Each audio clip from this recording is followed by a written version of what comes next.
श्री गणेशाय नमः। असित गिरीशमं शात कज्जलम सिंधुपात्रे सुरतरु वर्षाखा लेखिनी पत्र मुर्वी लिखति यदि गृहीत्वा शारदा सर्वकालम तदवित गुणानामीश्य पारम नयाति। सौ दर्शक मित्रों सुप्रभात, जय श्री गणेश। વી ટીવીની વિશેષ રજૂઆત ભવિષ્ય દર્શન કાર્યક્રમ જ્ઞાન આધ્યાત્મિકતાના જ્યોતિષના ત્રિવેણી સંગમમાં આપ સૌ દર્શક મિત્રોનું હું ડોક્ટર મહેન્દ્ર પંડ્યા હાર્દિક સ્વાગત કરું છું। મિત્રો, ભવિષ્ય દર્શન કાર્યક્રમની આજે ભગવાન શ્રી ભોળાનાથના વિશેષ મહિમાની વાત આપણે જાણીશું। સાથે સાથે 12 રાશિના જાતકોનો આજે દિવસ કેવો રહેશે, કઈ બાબતે એને સાચવવાનું, કઈ બાબતમાં એને આગળ વધવાની પ્રેરણા મળશે ગ્રહો અને નક્ષત્રોના આધારે, સાથે સાથે શુભત્વને આપવાવાળી વાત હોય, પંચાંગની વાત હોય અથવા તો આપના પ્રશ્નોના જવાબ હોય, તો આવો એક આખો કાર્યક્રમ જે કહી શકાય એ જ્ઞાનમય કાર્યક્રમ છે। આ કાર્યક્રમમાં આપ સૌનું સ્વાગત છે। શરૂઆત કરીએ પંચાંગથી। તદેવ લગ્નમ સુદિનમ તદેવ તારાબલમ ચંદ્રબલમ તદેવ વિદ્યાબલમ દેવબલમ તદેવ લક્ષ્મી પતેતે દ્રિયુગમ સ્મરામી। મિત્રો, અંગ્રેજી તારીખ પ્રમાણે જોઈએ તો આજે 8મા મહિનાની 6ઠી તારીખ છે, 2024 અને આજે મંગળવાર છે। શ્રાવણ મહિનાના શુક્લ પક્ષની આજે બીજ દ્વિતીયા એટલે બીજ તિથિ છે। પિતૃઓને પ્રિય એવું નક્ષત્ર આજે મઘા નક્ષત્ર છે। વરિયાન યોગ સવારમાં 10 કલાક અને 58 મિનિટ સુધી ચાલે છે, ત્યારબાદ પરિગ યોગની શરૂઆત થાય છે। કરણ કૌલવ છે અને રાશિ છે સિંહ। સિંહ રાશિ એટલે મ અને ટ અક્ષર છે, તો સિંહ રાશિવાળા જાતકો માટે આજનો દિવસ મંગલમય રહેશે। સાથે સાથે જે કોઈ જાતકોનો જન્મ થાય એની સિંહ રાશિ કહેતા મ અને ટ અક્ષર ઉપર એનું નામ રાખવાનું રહેશે। એકંદરે આજનો દિવસ આ પ્રમાણેનો પંચાંગની દ્રષ્ટિએ આપણને દેખાય છે। જય ગણેશ। હવે આપણે વાત કરીએ દિન વિશેષની। નાગેન્દ્ર હારાય ત્રિલોચનાય ભસ્માંગ રાગાય મહેશ્વરાય નિત્યાય શુદ્ધાય દિગંબરાય તસ્મે નકારાય નમઃ શિવાય। ભગવાન શ્રી ભોળાનાથ, ભગવાન શ્રી શિવ, જેનું નામ છે કલ્યાણ, તો આ ભગવાન શિવ એ મોક્ષના અધિષ્ઠાતા દેવતાઓ માનવામાં આવે છે। કારણ કે મહામૃત્યુંજય મંત્રને જો આપણે ધ્યાનમાં રાખીએ તો મૃત્યુંજય મહાદેવ ત્રાહિમામ શરણાગત। કોઈ પણ વ્યક્તિ જ્યારે ત્રાહિત થઈ અને કોઈની પાસે જાય, સામાન્ય રીતે મંત્ર એ મંત્ર છે, પણ એમાં એક ભાવના જોઈએ, એમાં કરુણા જોઈએ। તો આ મહામૃત્યુંજય મંત્ર ભગવાન શિવ ભક્તિ માટેનો વિશેષ મહત્વનો એટલા માટે માનવામાં આવે છે કે અહીંયા કરુણાનો ભાવ વ્યક્ત કરેલો છે કે ત્રંબકં જજામહે સુગંધિમ પુષ્ટિવર્ધનમ ઉર્વારુકમિવ બંધનાન મૃત્યુર મોક્ષ્ય મામૃતાત। સામાન્ય રીતે કોઈ ફળ એ જ્યારે પાકી જાય ત્યારે આપોઆપ એ કહેવાય છે કે ઝાડ ઉપરથી ખરી જતું હોય છે, બરાબર છે। આમાં બહુ સરળ વ્યાખ્યા આપવામાં આવેલી છે અને એ જ રીતે મારું જીવન બને આવી એક પવિત્ર ભાવનાથી આપણે આ મંત્રને જોઈએ છીએ। તો અહીંયા મૃત્યુંજય છે મહાદેવ, મૃત્યુ ઉપર વિજય પ્રાપ્ત થાય એવું આ તત્વ છે। તો મિત્રો, મૃત્યુ એટલે શું?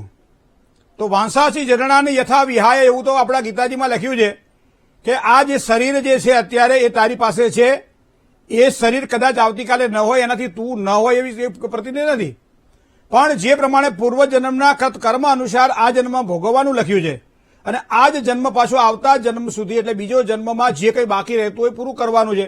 તો આ તો ક્રમ છે, એ પ્રમાણે લખ્યું છે કે ભાઈ આ કદાચ કપડાં બદલે જે રીતે માણસ, એ જ પ્રમાણે આત્મા એ ખોળિયું બદલે છે।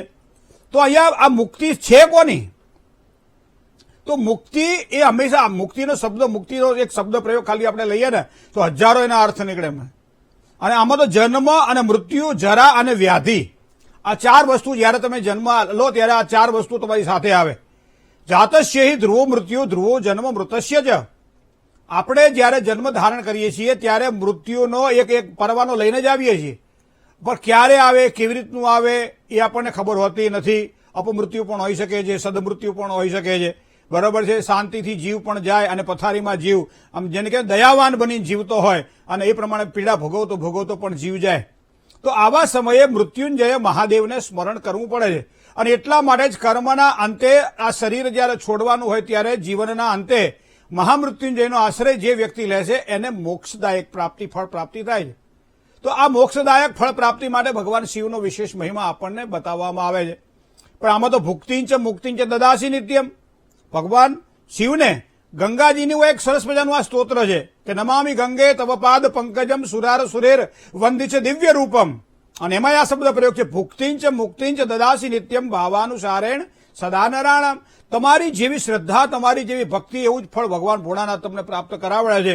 ભક્તિ કહેતા સારામાં સારા, જેમ કે જીવનના સર્વશ્રેષ્ઠ સુખો ભગવાન શિવની ભક્તિ દ્વારા પ્રાપ્ત થાય છે. જીવનની અંદર જે કોઈ ખૂટતું હોય એ પરમાત્મા ભગવાન ભોળાનાથની કૃપાથી પ્રાપ્ત થાય છે. પણ એના માટેની મારી તમારી જે શ્રદ્ધા છે, એના માટે મારી તમારી જે ભક્તિ છે, એ ભક્તિ અખંડ રહેવી જોઈએ. ભક્તિ દ્વારા સર્વ સુખ ભગવાન શ્રી ભોળાનાથ દ્વારા પ્રાપ્ત થાય છે. માટે ભક્તોને સર્વ સુખ પ્રદાન કરનાર પણ ભગવાન ભોળાનાથ છે. હવે વાત રહી મનોકામનાઓની પૂર્તિ. કર્મ 3 પ્રકારના છે.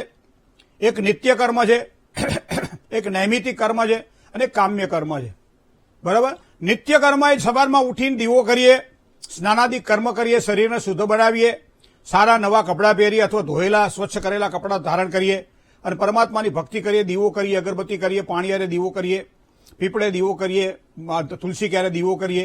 આ બધી ભક્તિ એ નિત્ય કર્મ છે. એમાં કોઈ બંધન ના હોય. આ ભક્તને ભગવાન પાસે જવાનું એક સરળ માર્ગ છે અને એનું નામ છે ભક્તિ. અને એટલા માટે નવધા ભક્તિ છે. આપણા શાસ્ત્રમાં ભક્તિના 9 પ્રકારો બતાવ્યા છે. અને એવા સમય એમ કહે છે શ્રવણમ, કીર્તનમ, વિષ્ણુ સ્મરણમ, પાદ સેવનમ. આ 9 પ્રકારની ભક્તિના પ્રથમ સ્મરણ છે. માટે આપણે કથાનું વાંચન કરીએ, કથા સાંભળીએ, સારા સારા ભજન કરીએ, કીર્તન કરીએ, ઘરે બેસીને બહેનો જ્યારે ખાસ કરી એકાદશી, પૂર્ણિમા કે આવા કોઈ વાર તહેવારો આવતા હોય ત્યારે અઠવાડિયામાં એક વખત બધા સાથે બેસીને ભગવાનનું ભજન કરે, કીર્તન કરે અને સરસ મજાના ભગવાનના ગુણગાન ગાય, આરતી કરે, થાળ કરે ભગવાનનો અને બધા બહેનો અને ભાઈઓ સાથે મળી અને ભગવાનનું ભજન કરે. તો આ કર્મ છે, નિત્ય કર્મ છે. નિત્ય કર્મની અંદર જે વસ્તુ નિત્ય કરવાની હોય. બીજું આવે છે કામ્ય કર્મ. અને એની વચ્ચે આવે છે કોઈ પણ આપણે કોઈ પણ તહેવાર આવતો હોય ને, જે રામનવમી આવે, જન્માષ્ટમી આવે, મહાશિવરાત્રી જયારે આવતું હોય ત્યારે બરાબર આપણે પૂજા પાઠ ધર્મ ધ્યાન કરતા હોઈએ છીએ. તો એ પ્રમાણે જેને કહેવાય ને કે એક જે કર્મ આપણા છે ને, કોઈ પણ જાતના જયારે અનુષ્ઠાન કરવાના હોય ત્યારે આ બધા જ સમયને કર્મવાની. અને એક આવે કામ્ય કર્મ. કામ્ય કર્મ એટલે કામનાઓની પૂર્તિ. દેવ કોઈ દાડો દેવું માથે રાખે નહીં, આવું એક સામાન્ય આપણે શબ્દ પ્રયોગ કરીએ. માણસ કદાચ દેવું માથે રાખી દે પણ દેવ કોઈ દાડો દેવું માથે રાખે નહીં. અને એટલા માટે અલગ અલગ દેવતાઓ દ્વારા અલગ અલગ સિદ્ધિની પ્રાપ્તિ થાય છે. શ્રીમદ ભાગવતજીની અંદર પણ આનું સુંદર મજાનું દ્રષ્ટાંત આપવામાં આવ્યું કે કયા પ્રકારની સિદ્ધિ માટે કયા પ્રકારની પૂજા જરૂરી છે. વાસ્તુ ઘરમાં કરતા હોઈએ, પૂજા ભગવાનની કરવાની હોય, સામે ભગવાન વાસ્તુ પુરુષનું પૂજન માટે પંડિતો તૈયાર હોય અને એવા સમયે આપણે શું કરતા હોઈએ છીએ, ઘરના કામકાજની અંદર રસોઈ આવ્યો કે નહીં, કયા મહેમાનોને ક્યાં ઉતારો આપીશું, કોણ ક્યાં બેસશે, કોણ હજી સુધી આવ્યું નથી, પૂજામાં બેઠા છીએ છતાં આવી ચિંતાઓ આપણને રહ્યા કરે કે ના રહ્યા કરે. તો આવા સમયે આ કામ્ય કર્મની અંદર ક્યાંક બાધા ઉત્પન્ન થાય છે. તો આ બાધા ઉત્પન્ન ન થાય એટલા માટે કામ્ય કર્મની અંદર શુદ્ધિ જોઈએ, શિવત્વ જોઈએ. શિવ એટલે કલ્યાણ. તો મનોકામનાઓની પૂર્તિ માટે પણ ભગવાન શિવની આરાધના આ શ્રાવણ માસ દરમિયાન તો કરીએ છીએ, પણ અહર્નિશ એમ કહેવાય છે શ્વાસે શ્વાસે રટું તારું નામ પ્રભુ એવું માંગુ રે. તો આ ભગવાન શિવની મનોકામનાઓની પૂર્તિની વાત છે. હવે તમને વાત કરું, પ્રાપ્ત થયા પછી ભોગવવાની આપણી પાસે કેપેસિટી કેટલી. મહિનો આખો આપણે નોકરી કરીએ છીએ, પગાર આવે છે, ધંધો કરીએ છીએ, પૈસા આવે છે, કામકાજ કરીએ છીએ, સંપત્તિ ભેગે કરીએ છીએ, બરાબર. આ બધું ભેગું કર્યું આપણે, પણ એ ભેગું કરેલી વસ્તુનું આપણને સુખ પ્રાપ્ત થાય છે ના, ક્યાંક ને ક્યાંક શોક ઉત્પન્ન થાય. આપણી પાસે પૈસા પડ્યા હોય તો કોઈ ઉછીનું લેવા આવે. હવે ઉછીનું લેવા આવે એટલે કદાચ એને આપીએ તો આપણા પૈસા જાય અને ના આપીએ તો સામેવાળાને ખોટું લાગે. આ બેમાં શોક નિર્માણ થાય. તો સત્યના ચશ્મા દ્વારા તમે કદાચ આ જગતને જોવા માટે પ્રયત્ન કરશો તો બધી જ વસ્તુઓ તમને નાશવંત લાગે. કોઈ આપણે નથી કહેતો કોઈ કોઈનું નથી રહે, કોઈ કોઈનું નથી રહે, નાહક મરે છે બધા મથી રહે. આ બહેનો બહુ મસ્ત ગાય શ્રાવણ મહિના, તમે સાંભળજો. એ બપોરનો ટાઈમ વીતી જાય, ભોજન બધું પતી જાય, ફલાર પતી જાય, 2, 2, 3 વાગે 4, 4:30 બધા બહેનો ભેગા થાય અને આવા સુંદર મજાના એવા સરસ મજાના ભજનો અને કીર્તનો કરે, મંદિરોમાં બેસી કીર્તનો કરે. ત્યારે આખા કીર્તનો કદાચ ન સંભળાય, એકાદ લીટી મારા તમારા જીવનમાં ઉતરી જાય. નાહક મથે છે બધા મથી રહે, કોઈ કોઈનું નથી. પણ આ ક્યારે ખબર પડે ખબર છે, જ્યારે બધામાંથી પરવારી ગયા હોય, જ્યારે ફળ પ્રાપ્ત ન થતું હોય ત્યારે. માટે એમ કહેવાય છે કે ભગવાન શિવની ઉપાસના દરેક પ્રકારના શોકમાંથી મુક્તિ આપે છે. દરેક પ્રકારના શોકમાંથી મુક્તિ આપે છે. માણસના જીવનની અંદર દુઃખ આવતું હોય, દરિદ્રતા હોય, શોક હોય, આ બધામાંથી મુક્તિ આપવાવાળા ભગવાન ભોળાનાથની ઉપાસના છે. હવે આપણે દરેક જણા જાણીએ છીએ કે ભગવાનની પૂજા કઈ રીતે થાય. મને તમને બધાને ખબર છે, પણ કંઈક એટલા આવરણો હોય છે. હું તમને એક વસ્તુ બહુ આમ જે સાંભળેલી વાત છે કે પારસમણીનો સ્પર્શ લોખંડને પણ હોનું બનાવી દે. એ ભગવાન શિવની આરાધના એ શિવત્વ પ્રદાન કરી દે. શિવ એટલે મંગલકારી. પછી એ વ્યક્તિ કોઈની સામે ખોટું વિચારે નહીં, કોઈના માટે કોઈ ખોટું કામ કરે નહીં. બરાબર, આપો દ્રષ્ટિમાં તેજ અનોખું કે સારી સૃષ્ટિમાં શિવ રૂપ દેખું. પછી બીજું કંઈ દેખાય જ નહીં એને. પણ એના માટે એના સુધી પહોંચવું તો જોઈએ ને. તમે જોજો એના સુધી પહોંચી શકતા નથી. એના મૂળ કારણમાં આપણું શાસ્ત્ર એમ કહે છે કે જ્યાં સુધી પાપ હોય ને ત્યાં સુધી પુણ્યની પ્રાપ્તિ નથી થતી હોતી. જ્યાં સુધી કોઈ પણ વાસણ હોય એ વાસણ એઠું હોય અને મેલું હોય તો એની અંદર કોઈ પણ વસ્તુ આપણે નથી મૂકતા. એ જ પ્રમાણે મન મેલું હોય તો ભગવાનના દર્શન આપણને ન થવા દે. અને કદાચ દેવ મંદિરમાં જઈએ તો પણ એમ કહેવાય છે કે આપણને બધી ખોટી વસ્તુઓ દેખાય. એ આને તો આવું કર્યું, એ આને તો પાણી ઢોળ્યું, એ આ તો ક્યારનો અડધો કલાકથી મંદિરમાં બેઠો ઊભો થતો જ નથી, ફલાણું ઢીકણું હા તે કરીએ ને બધું આવું બધું. અમારા તમારા અનુભવો કહે છે, અમે તો જયારે બેઠા હોય પૂજા કરવા અમને ખબર છે કે ઘણી બધી આવી વાતો બહાર બધી થતી જોવા મળે છે. પણ આપણું ધ્યેય શું છે? પરમાત્માની પ્રાપ્તિ છે. અને એવા સમયે કદાચ આપણી પાસે અંદર જગ્યા ન હોય ગર્ભ લઈને ગર્ભગૃહની અંદર તો બહાર બેસી અને હે ત્રંબકમ મહાદેવ ત્રાહિવામ શરણાગત જન્મ મૃત્યુ જરા વ્યાધિ પીડિતમ કર્મબંધ નહીં. આજકાલ વીઆઈપી નું બહુ જમાનો વધી ગયો છે. કોઈ પણ દેવ મંદિરમાં જાઓ એટલે વીઆઈપી દર્શનની સુવિધા તમને જોવા મળે. પણ હું તમને એમ કહું કે સામાન્ય રીતે સીધી લાઈનમાં તમે જયારે ચાલતા હોવ અને એવા સમયે ભગવાનનું સાનિધ્ય તમને સામે દેખાતું હોય અને લાઈનમાં તમે જયારે ઉભા હોય ત્યારે તમે કેટલા બધા સમય સુધી ભગવાનના દર્શન કરી શકો જ્યાં સુધી તમારો વારો ના આવે ત્યાં સુધી. આ અનુભવની વાત તમને કરું છું. ક્યાં એમ આમ ભગવાનનું આમ તારું મુખડું મનોહર જોયા કરું, રાત દિવસ ભજન તારું ગાયા કરું, શ્વાસે શ્વાસે રટું હું તારું નામ પ્રભુ એવું માંગુ રે. આવી એક અનુભૂતિ કરાવે. પણ વીઆઈપી શું થાય, પાછળથી આવે 1 મિનિટમાં એ દર્શન કરી લે અને તરત પાછી બોચી પકડીને એને બહાર કાઢી નાખે. પણ આના દર્શન કહેવાય ના. જે જગ્યાએ ગયા છો ત્યાં પરમાત્માના પૂર્ણ સ્વરૂપનું ધ્યાન થાય, હૃદયની અંદર પરમાત્માની પ્રીતિ વધે, એવા સારા સારા મંગળ સ્તોત્ર ગાન થાય અને સાથે સાથે નજદીકમાં કંઈક દાન દેવા જેવી વસ્તુ લાગતી હોય તો એનું દાન આપવામાં આવે, ભૂખ્યાને ભોજન કરાવવામાં આવે તો આ જ સારી ભક્તિ બનાય છે. ભગવાન ભોળાનાથની પૂજા દ્વારા આ સંભળાય છે આપણને. આ જ સ્વર આપણને સંભળાય છે અને એ સ્વર છે ઓમ નમઃ શિવાય. બરાબર, નમઃ શિવાય એ મંત્ર મહામંગલકારી. ઓમ નમઃ શિવાય નમઃ શિવાય. તમે જાપ જપો સૌ નર નારી. આ મંત્રનો પ્રભાવ તમે જુઓ કે મંત્રથી રામ વિજયને વર્યા, શ્રી રામેશ્વરને યાદ કર્યા અને કરી પૂજા અને શિવ પ્રસન્ન થયા. ઓમ નમઃ શિવાય ઓમ નમઃ શિવાય એ મંત્ર સદા જપવા જેવો. આમ તો બહુ મોટી આખી એની ભજન છે, પણ મારે એ સમજાવવું છે અને સમજવા માટે પ્રયત્ન કરવો છે કે ભગવાન ભોળાનાથનું સાનિધ્ય એક વખત જો માણસને પ્રાપ્ત થાય તો જીવનમાં ક્લેશ મટે છે. ભગવાન ભોળાનાથનું સાનિધ્ય પ્રાપ્ત થાય તો જીવનમાં દુઃખ અને દરિદ્રતા મટે છે. ભગવાન ભોળાનાથની કૃપા જો ઉતરે તો જીવનની અંદર તમામ પ્રકારની જે કહેવાય કે આપણી લૌકિક જે ઈચ્છાઓ જે છે અહીંયા પૂર્ણાવતી થાય છે, કારણ કે ભગવાન બધું જ આપી દેતો હોય છે. અને એવા સમયે ભગવાનને ખાલી જોઈએ શું, ખાલી એક ખાલી લોટો તમે પાણીનો ચડાવો ને તો પરમાત્મા પ્રસન્ન થાય છે. બીજા બધા દેવતાઓને તો ઘણી બધી ઔષધિઓ લઈને જવું પડે, થાળ લઈને જવા પડે, અલગ અલગ પ્રકારના પુષ્પો લઈને જવું પડે, ઘણી બધી વસ્તુઓ લઈને જવી પડે. પણ ભગવાન ભોળાનાથના સાનિધ્ય પર તો એક સરસ મજાની આપણે કહેવાય ને કે ધોતિયું પહેર્યું હોય અને ભગવાનના શિવાલયમાં જઈ અને ભગવાન શિવ ઉપર જયારે જળ ચડાવતા હોઈએ ત્યારે ત્રાંબાના કળશની અંદર, હવે તો મંદિરમાં સગવડો થઈ ગઈ, બોલો ઘરેથી તમારે પાણી એ ના લઈ જવું પડે. અહીંયા ચકલાઓ મૂકેલા છે ભગવાનના બાજુમાં જ, લઈ લો પાણી ભરી લો ભગવાનને ચડાવી દો. યાદરશી ભાવના યશમ સિદ્ધિ ભવતી તાદરશી. આમ તો એમ કહેવાય કે ઘેરથી તમે જયારે નીકળો ત્યારે પગમાં જોડા પણ ન હોવા જોઈએ. નજીકમાં સ્પેશિયલ શિવલિંગ પાસે જવાનું છે, ભગવાન શિવજીની પાસે જવાનું છે, એના સાનિધ્યમાં જવાનું છે. તો અમારો સંકલ્પ છે. આમ સામાન્ય રીતે આમ નીકળ્યા ત્યાં ઘણા લોકો તો આમથી આમ પગે લાગે. મને ખબર નથી પડતી આ કયા પ્રકારનો નમસ્કારનો એક મહિમા હશે એ ખબર નથી. આમ કરતા ખરા, અરે કેટલું બધું આજકાલ તો તમને જોવા મળે મિત્રો. પણ ભગવાન શિવના સાનિધ્યમાં તમે જયારે જાઓ ને ત્યારે તમને શાંતિ મળે. કારણ કે તત્વ જ એવું છે, એનું જે વાઇબ્રેશન જે છે ને એ મનને પ્રસન્ન કરે છે. અને પ્રસન્ન કરતું વાઇબ્રેશન આપણે કહીએ કે આપણે જયારે કોઈ પણ મંત્રગાન કરતા હોઈએ ને, આંખ બંધ કરી રત્ન કલ્પિત માસનમ હિમજલે સ્નાનંચ દિવ્યાંબરમ નાના રત્ન વિભૂષિતમ મૃગમલા મોદાંકિતમ ચંદનમ જાતિ, એક એક શબ્દ તમે જયારે બોલતા હોય સંસ્કૃતનો ત્યારે ભગવાન ભોળાનાથનું સાનિધ્ય આપણને પ્રાપ્ત થાય છે.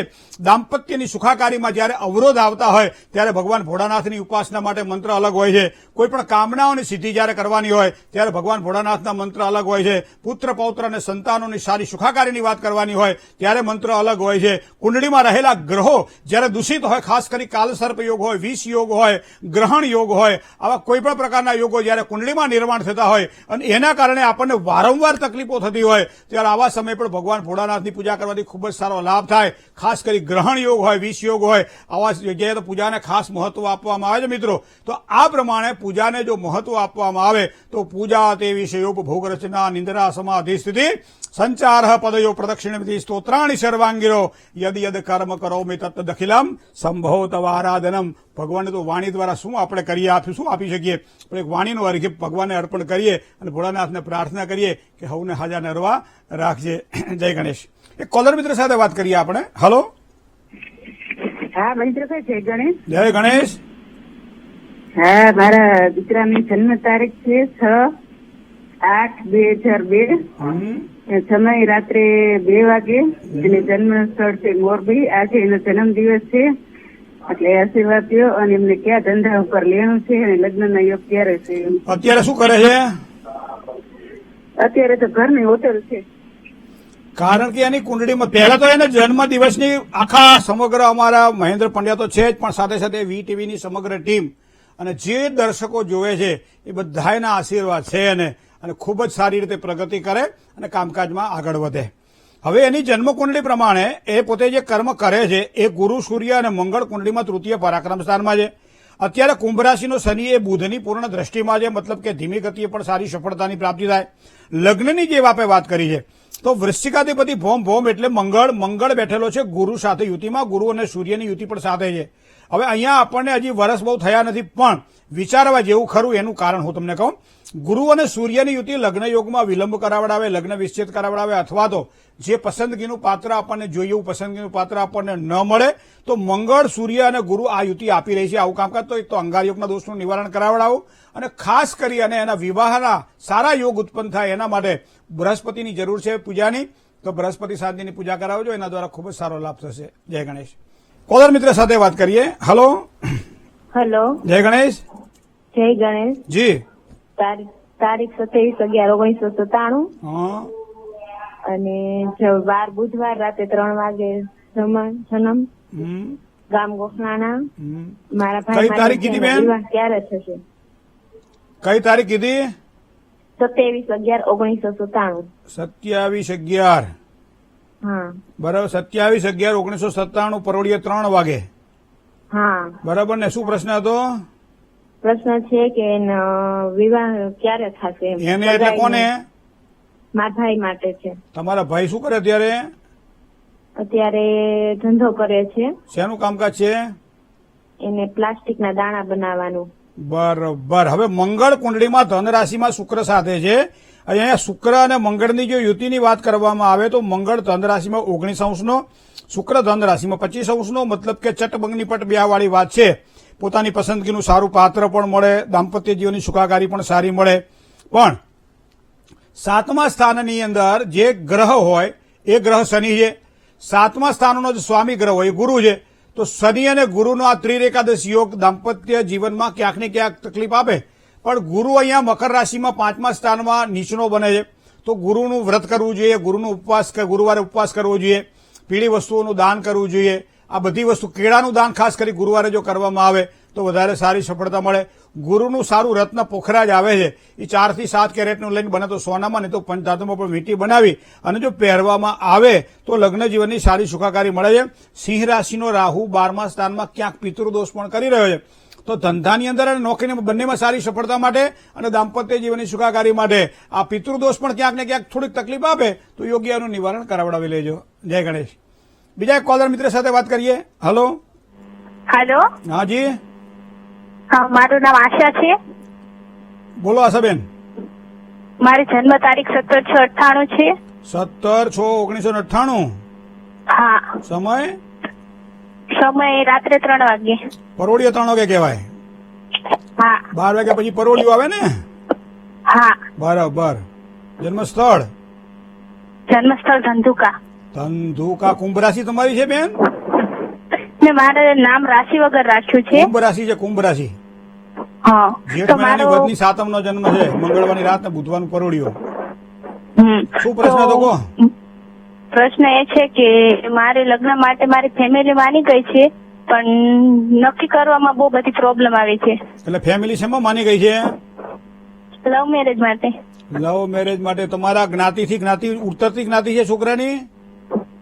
ના, બરાબર. અમારે બે સેમ જ્ઞાતિના છીએ. શનિ છે મેષ રાશિમાં 6 અંશ છે અને શુક્ર છે મેષ રાશિમાં 27 અંશ છે. 6 અને 27 થોડો ડિફરન્સ આવી રહ્યો છે, એટલા માટે કદાચ મને લાગે છે ત્યાં સુધી આ પ્રેમ લગ્નની આ યોગમાં, એટલા માટે મેં આપને કહ્યું. પણ સાથે સાથે સૂર્ય ગુરુ બેઠેલા છે અહીંયા, સૂર્ય અને બુધ લાભસ્થાનમાં છે. પરિણામ તો સારા આપશે બેન, પણ હજુ થોડી રાહ જોવી પડશે, કારણ કે અત્યારે ચંદ્ર અને કેતુ કુંડળીમાં ગ્રહણ યોગ બનાવી રહ્યો છે એકાદશ સ્થાનમાં. ઉતાવળાશો બહાવરા, ધીરાશો ગંભીર. જ્યારે પોતાની પસંદગીનું પાત્ર અને વેવિશાળ વિવાહ માટે પરિવાર પણ જ્યારે માનતો હોય, ત્યારે પણ જ્યારે ઉંમર થાય પછી તો સામાન્ય રીતે એક પરિસ્થિતિ એવી આવી જાય, પોતે સમજણ શક્તિ એનામાં તીવ્ર બનતી હોય છે, બરાબર છે. તો આનો ઉપયોગ કરવો રહ્યો, કારણ કે સપ્ટેમ્બર, ઓક્ટોબર અને નવેમ્બર આ 3 મહિના દરમિયાન હજી થોડું કામ નથી કરતા કે ભાઈ દહીંને વધારે મથો તો વધારે સારું માખણ નીકળે.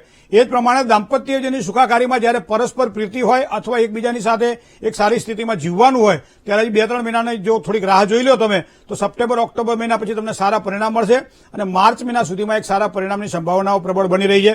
કાલસર્પ પણ કુંડળીમાં બને છે, ચંદ્રકેતુનો ગ્રહણ પણ બને છે, 5મા સ્થાનમાં રાહુ બેઠેલો હોવાના કારણે પિતૃદોષ પણ બને છે. પણ એ બધી વસ્તુઓ ગૌણ છે. અત્યારે તો દાંપત્યની જયારે આપણે વાત કરી છે ત્યારે આટલી વસ્તુ મારે આપણે કહેવાની રહી. જય ગણેશ. સાથે વાત કરીએ. હલો હલો, જય ગણેશ. જય ગણેશ. મહાદેવ હર. મહાદેવ હર. હિતેશભાઈ નામ છે મારું. હા, 3/11/1969. 3/11/1969 એટલે 69. હા, 69. જન્મ સમય. ગોંડલ, જન્મસ્થળ ગોંડલ. સમય બપોરે 2:30 વાગ્યાનો. બપોરે 2:30 વાગે, બરાબર. જન્મ સ્થળ ગોંડલ. હાજી સર. શું પ્રશ્ન હતો કહો? પ્રશ્ન એ હતો, હમણાં છેલ્લા 5-6 મહિનાથી નોકરી ચેન્જ થયા રાખે, વ્યવસ્થિત સેટ નથી થતું શું અને નોકરી ફાઇનાન્શિયલી કરી પ્રોબ્લેમ છે. પછી લોન લીધેલી છે પણ ક્લિયર કરવામાં બહુ અત્યારે આવી છે, તકલીફ પડે છે.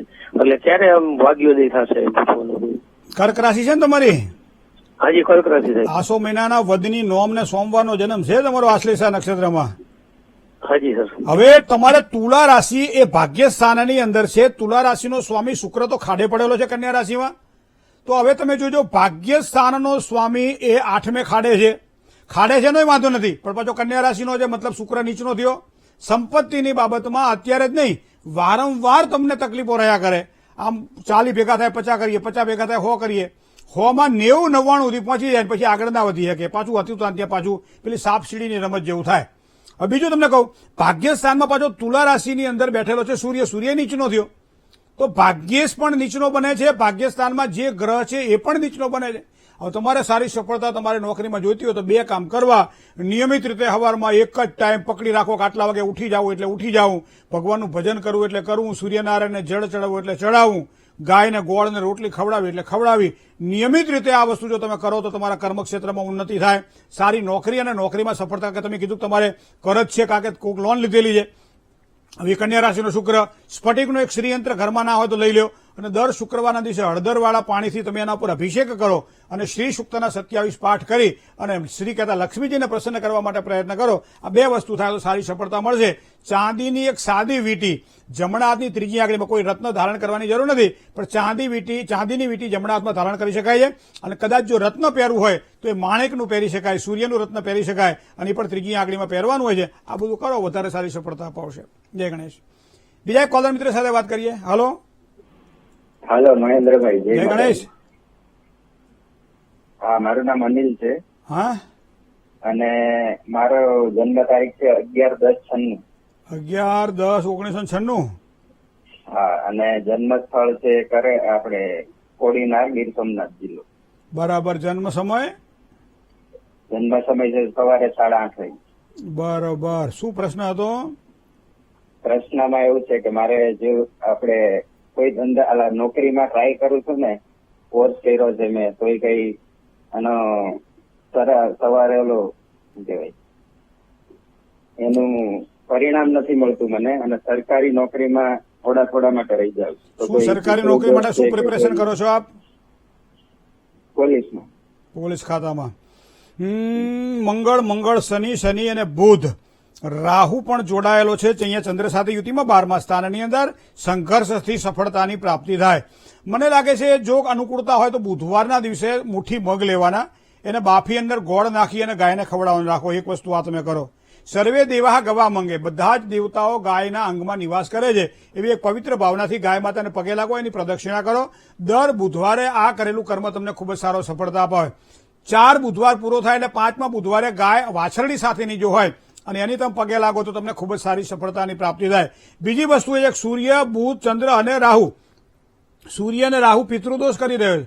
એટલે ઘણી વખત નીચે કાણા પડેલા ને ઉપરથી ગમે એટલું પાણી નાખો તમે એટલે પાણી તો રહે નહીં, આખા કાણામાંથી પાણી જતું રહે, અને એ છે અહીંયા પિતૃદોષ છે. એટલે અનુકૂળતાએ આપણા ગોર બાપાનો આશ્રય લ્યો, એને પૂછી લ્યો, અને જે કંઈ પિતૃ શાંતિ માટે કર્મ કરવા જેવું લાગતું હોય ચોક્કસ કરાવડાવી લ્યો, એનાથી સારી સફળતા મળશે. જય ગણેશ. એની આજે જન્મ તારીખ છે એવા તમામ દર્શક મિત્રોને પહેલા તો ખૂબ ખૂબ શુભકામનાઓ. આગામી વર્ષ તમારા માટે અનુકૂળતાવાળું બને, પ્રગતિકારક બને અને ઉત્કર્ષદાયી બને. તો તમારા માટે આગળનું વર્ષ શ્રેષ્ઠ રહેવાનું જ છે. શ્રેષ્ઠ હતું પણ ખરું, પણ ક્યાંક ક્યાંક તકલીફો રહી છે આપણને.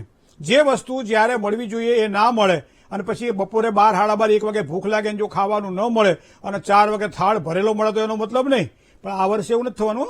આ વર્ષે તમારા માટે ખૂબ જ શ્રેષ્ઠ સમય છે. જે કંઈ કરવું હોય એનું આયોજન કરજો, પછી કામકાજની શરૂઆત કરજો, સારી સફળતા મળશે. વિદ્યાર્થીઓ ખાસ કરી અભ્યાસમાં વિશેષ ધ્યાન રાખવું પડશે આ વર્ષ દરમિયાન. ખાસ કરી 10મા 12મા ધોરણમાં ભણતા વિદ્યાર્થીઓ માટે તો વિશેષ કાળજી એટલા માટે રાખવી પડશે કે આ તમારા માટે અગત્યનું વર્ષ છે. ખૂબ જ સારી કાળજીથી ભણજો, આગળ વધજો, ખૂબ જ સારી સફળતાની પ્રાપ્તિ કરાવડાવશે. કદાચ લગ્ન ન થયા હોય અને ઉંમર થઈ ગઈ હોય તો એના માટે સર્વ મંગલ માંગલ્યે શિવે સર્વાર્થ સાધિકે શરણ્યે ત્રંબકે ગૌરી નારાયણી નમોસ્તુતે. દર શુક્રવારના દિવસે આની 11 માળા જો કરીએ અને ખાસ કરી નજીકમાં કોઈ ગાય હોય તો ગાયને ગોળ ખવડાવીએ અને ગણપતિની પૂજા કરીએ તો સમજી લો આપણું કાર્ય સરળ બનશે. માનસિક પરિતાપ, શાંતિ, આ બધી વસ્તુ વિચાર કરીએ તો શાંતિ આ વખતે વધી રહેવી શક્યતા હોય છે. પણ ખોટા પરિણામો ક્યાં આવશે? કોઈ પણ વ્યક્તિને કારણ વગરના પરેશાન કરવા અથવા તો કોઈ પણ વ્યક્તિનું લીધેલું પાછું દેવું નહીં. આ બે વસ્તુ તમને પરેશાન કરશે. ખાસ ધ્યાનમાં રાખજો. કોઈ પણ વ્યક્તિ જ્યારે આપણને આપતું હોય ત્યારે વિચારી લેવાનું કે આ વ્યક્તિ આપણી સગવડ સાચવી રહ્યો છે, પણ આપણી પાસે જ્યારે સગવડ થાય ત્યારે આપણે એને આપી દેવું, એ પહેલો ધર્મ બને છે. આ ધર્મનું ધ્યાન રાખીને આગળ વધજો. આ વર્ષ તમારા માટે ખૂબ જ ઉત્કર્ષદાયી બનશે. હવે જેની આજે જન્મ તારીખ છે, લગ્ન તિથિ છે, એવા તમામ દંપતીને ખૂબ ખૂબ શુભકામનાઓ. દાંપત્ય જીવનની સારી સુખાકારી વર્ષ દરમિયાન પ્રાપ્ત થશે. મનપસંદ જે કંઈ વસ્તુની પ્રાપ્તિ હોય, માનો સંતાન પ્રાપ્તિની સારી સુખાકારીની વાત હોય, કોઈ વસ્તુ ખરીદવાની હોય, કોઈ જગ્યાએ વૃદ્ધિ કરવાની હોય તો આ વર્ષ તમારા માટે ખૂબ જ શ્રેષ્ઠ રહેશે. નજીકમાં કોઈ કેળનું જો વૃક્ષ હોય તો દર ગુરુવારે ત્યાં પાણી ચડાવજો તમે, અને ઓમ નમો ભગવતે વાસુદેવાય આ મંત્રનો જાપ કરજો. આ પ્રમાણે કરવાથી ચોક્કસ તમારા માટે દાંપત્ય જીવનની સારી સુખાકારીની આ વર્ષ દરમિયાન પ્રાપ્તિ થશે. જય ગણેશ. મિત્રો, શુભત્વની વાત આવે ને ત્યારે આપણે કાયમ એક શબ્દનો ઉચ્ચાર કરીએ છીએ, તન્મે મનઃ શિવ સંકલ્પમસ્તુ. હવે આ રુદ્રીનો મંત્ર છે. હકીકતમાં રુદ્રીની આ રૂચા છે કે તન્મે મનઃ શિવ સંકલ્પમસ્તુ, મારું મન શુભ સંકલ્પોથી યુક્ત થાય. તો શુભત્વની એવી વાત જો વાણવાની તો એના અંકશાસ્ત્ર તો જોઈએ જ. તો અંકશાસ્ત્રની અંદર જોઈએ તો આજનો શુભત્વને આપવાવાળો અંક જે છે એ 6નો અંક છે. રંગનો વિચાર કરીએ તો મરૂણ રંગ અને ઘેરો લાલ રંગ આજના દિવસ માટે ખૂબ જ સારો લાભ કરાવડાવે. સારા સમયનો જો વિચાર કરીએ તો સવારમાં 10 કલાક અને 27 મિનિટથી બપોરે 1 કલાક ને 48 મિનિટ સુધીનો સમય સારો સમય છે. રાહુકાળની જે વાત કરવામાં આવે તો બપોરે 3 કલાક ને 28 મિનિટથી સાંજે 5 કલાક ને 8 મિનિટ સુધીનો આ રાહુકાળ છે. રાહુકાળ દરમિયાન કોઈ પણ નવા કામકાજની શરૂઆત ના કરવી. દિશાની વાત કરીએ તો આજે શુભત્વને આપવાવાળી દિશા એ ઉત્તર દિશા છે. ઉત્તર દિશામાં સારો લાભ થયા છે. અને અશુભત્વની વાત કરીએ તો દિશાઓની અંદર પશ્ચિમ દિશા અને વાયવ્ય ખૂણો આ બે સાચવીને કામકાજ કરવાનું. 12 રાશિ જે છે એમાં એક રાશિ એવી છે જે મકર રાશિ છે, જેના અક્ષર છે ખ અને જ. મકર રાશિવાળા જાતકોએ તન, મન અને ધનથી સાચવીને કામકાજ કરવાનું રહેશે. જય ગણેશ. મિત્રો, શ્રીમદ ભાગવતની કથા સાંભળવાની ઈચ્છા કોને ના હોય, અને એમાં ગંગાજીનો તટ હોય ને એમાં ધનુર્માસ હોય ત્યારે ભાગવતની કથાનો એક લાહો અલગ હોય છે. તમારે જો આવવું હોય તો 4 તારીખ જાન્યુઆરી મહિનાની 4 તારીખથી અને 10 તારીખ સુધી ભાગવતની કથા કનખલ ક્ષેત્રની અંદર અહીંયા આયોજન કરવામાં આવેલું છે. એટલે તમારી જો ઈચ્છા હોય તો કે 15મી ઓગસ્ટ સુધી રેલવેનું રિઝર્વેશન આપણને મળશે. એટલે જો તમને એમ ભાગવતની કથા મહેન્દ્રભાઈ સાથે જવું છે અને 7 દિવસ આનંદ કરવો છે, ગંગાજીમાં ડૂબકી મારવી છે, પાપોને બાળવા છે, પિતૃઓને તારવા છે અને ખૂબ આનંદ કરવો છે તો ચોક્કસ તમારું નામ અત્યારથી જ નોંધાવી દેજો, કારણ કે નોંધણી ચાલુ થઈ ગયેલી છે. જેને આવવાની ઈચ્છા હોય ભાગવતની કથાની અંદર હરિદ્વારની અંદર, એના માટે હાર્દિક સ્વાગત છે. જય ગણેશ. એક કોલર મિત્ર સાથે વાત કરીએ. હલો. જય ગણેશ. જય ગણેશ મહેન્દ્ર દાદા. જય માતાજી. માતાજીની અસીમ કૃપાથી આજ મારો ફોન લાગી ગયો. તો માતાજીની અસીમ કૃપા તમારું પહેલા નથી? પણ આજે ફોન લાગી તો બહુ વર્ષોથી કરતા હતા. વાહ ભાઈ વાહ. કોના માટે પ્રશ્ન છે? મારા બાબા માટે. જન્મ તારીખ? જન્મ તારીખ 2007, 10મો મહિનો. પેલા તારીખ પછી મહિનો પછી વરહ કહો. 18 તારીખ 18 તારીખ 10મો મહિનો 10મો મહિનો 2007. 2007. જન્મ સમય જન્મ સમય 3:30 થી 4 નો. બપોરે. ના, રાત્રે. બરાબર. આપણે બરાબર. જન્મ સ્થળ જન્મ સ્થળ બોટાદ. બોટાદ. શું પ્રશ્ન હતો કહો? બોટાદ નો ભણવામાં કેવું રહે છે? 12મું ચાલે છે. ભણવામાં તો એનું સારું લાગે આમ તો. ને હા, રાશિથી નામ નહીં પાડ્યું, રાશિ વગર પાડ્યું. રાશિ તો એની ધન રાશિ આવે છે. હાથમાં નોરતે જન્મ છે. હા, બરાબર. 7મા નોરતે. હા, બરાબર ને?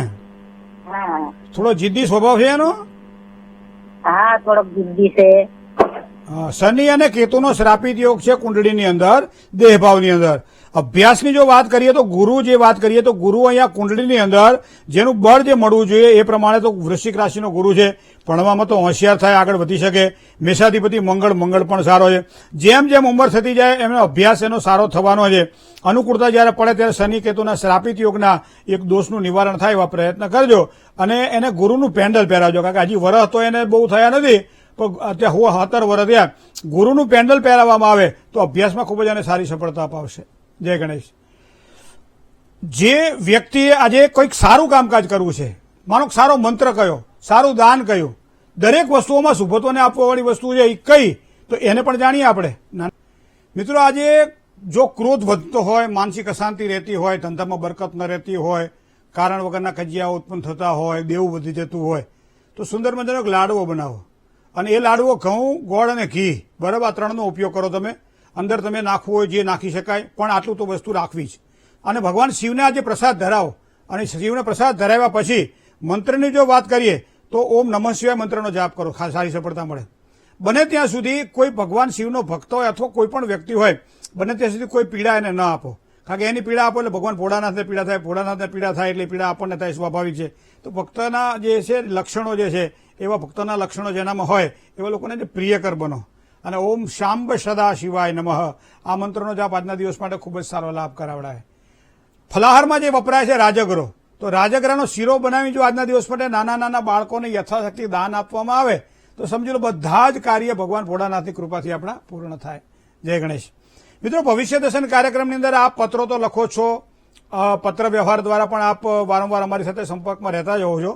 ઘણા દર્શકો એવા છે કે જે હજી સુધી નથી લખી શક્યા અને પ્રશ્નો છે, તો એના માટેનું આ સરનામું નોંધી લો અને પત્ર લખી આપના પ્રશ્નો અમારા સુધી પહોંચતા કરી શકો છો. એના માટેનું સરનામું આપ નોંધી લેશો.